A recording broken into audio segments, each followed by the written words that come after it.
Looks like we're back in the studio.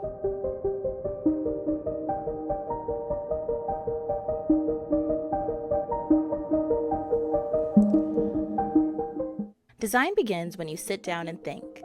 So when I start out any custom project or a project in general, I really have to think through every step of the process. How many times do I need to go to the sewing machine? How many times do I need to have the serger ready? These are things I think about when I'm kicking things off. In this case, I'm working through a custom design, and the first thing I need to do is sit down and calculate. I took the measurements from my client a few weeks ago, and now it's time to bring those into fruition.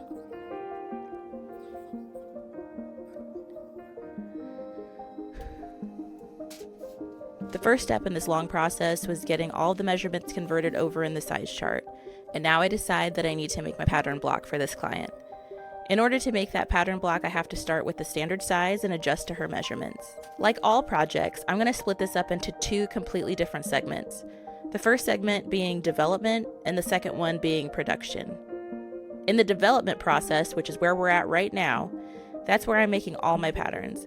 That's where I'm making sure there's something to provide the client at the first fitting, and that's where I'm adjusting all of these measurements over time.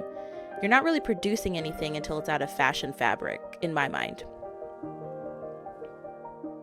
For this client's design, I'm just going to need a front and back bodice, a front and back skirt, and a sleeve. And then from there, we have to update the pattern pieces with the specific design details that we want in the project. So in my case, the front and back bodice will get elongated and also kind of bloused out, making them a little more roomy, making them a little bit more in the style of Edwardian blouses. And the standard sleeve block is going to have to get adjusted by getting slashed and spread as well.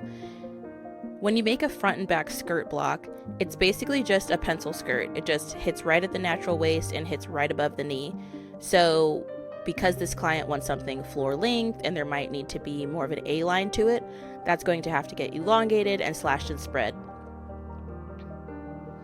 On top of all that, since this client needs specific pieces added to the design detail, we're going to have a collar that we make, a custom waistband, and also some cuffs for the sleeves.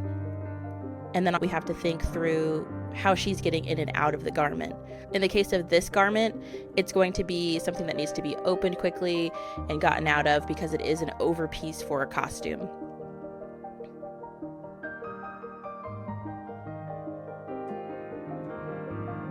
For this first fitting, I just need to get this pattern block out of the way and make sure it fits the client. When I'm pattern making, I love to use craft paper because it's affordable. You can get it at Home Depot, you can get it at Amazon, it's super easy to find. Or I also like to use this gridded 1x1 paper. When you get it from some vendors, it's not truly 1 inch by 1 inch. So if you choose to use it like I do, then just make sure that you're actually still using your rulers and not trusting so heavily on the grids themselves. What I like about the gridded paper is that when it comes time to have the final patterns all lined up and figured out, you can actually lay out your pattern like a marker on the gridded paper, and you could really see how you can best use your fashion fabric. From there, you can order the proper amount of fabric for the design. Instead of guesstimating that this will take 5 yards of 60-inch fabric, a marker is something that helps you alleviate that stress where you actually build the patterns, lay them out properly. The marker is your guide as to how long of a piece of fabric you're going to need so that you're not just wasting fabric. This is a great method, especially if you're into more sustainable design, and in general, it's just the smarter way to do it because if you're going to be efficient, you want to be efficient in all ways in your business. So if you charge the client $100 for labor and materials, you want to make sure that that $100 is going to every inch of the materials. You don't want to have all this leftover just sitting in your room, just looking at you. Inventory does cost you money.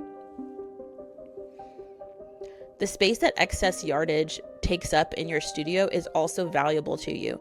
Imagine having more space in your studio for a new machine or a new setup or a better way to store things, but instead you just have all of this excess fabric that you could have alleviated by properly calculating out your measurements.